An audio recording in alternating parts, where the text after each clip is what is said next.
Shri Patil sir सोबत 3 विद्यार्थी येतात आणि या ठिकाणी पंच म्हणून श्री नारायण भाऊ होते. हा, एकाही विद्यार्थ्यांनी मध्ये बोलायचं नाहीये, यांना काही सांगायचं नाहीये, आपल्याकडून त्यांना कोणताही मेसेज पोहोचला नाही पाहिजे. आता अगोदर पाटील सरचं हे करू. हा चला, तर सर्वप्रथम स्पर्धक म्हणून श्री पाटील सर या ठिकाणी आपला सहभाग नोंदवायचा आहे. हा आला दे. हा वा. ये, हा, चला. हा तिसरी राहिली. राईट. वा बरे एकदम खेळ आहे. वा वा वा. चला आता दुसरे स्पर्धक श्री गोलकर सर. हा स्टार्ट. कोणीही बोलू नका, फक्त हसायचे बा. हा चला, हा सुरू करा. तुमची वेळ सुरू होते आता. तिसरी हा लागेल दोरी लागेल.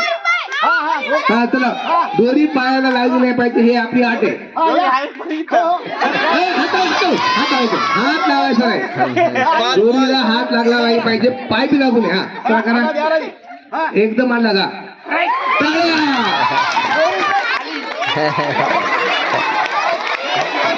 चला राईट चला, यांनी पण स्पर्धा व्यवस्थित पार केली आहे. थांबा अर्जुन, थांब. हा अर्जुन आलेला आहे, साक्षीचा अर्जुन आलेला आहे.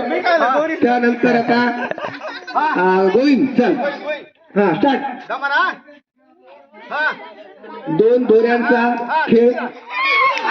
राईट पंच नारायणराव सर्व मुलांना आनंदी करायला. अरे बापरे, थोडक्यात बसला बाई, थोडक्यात लागली नाही त्याला. आणि सगळ्यांचं लक्ष स्वतःकडे वेधून घेतलेले नारायण भाऊ, सर्वांच्या चेहऱ्यावर हसू आलेले. एकदम छान.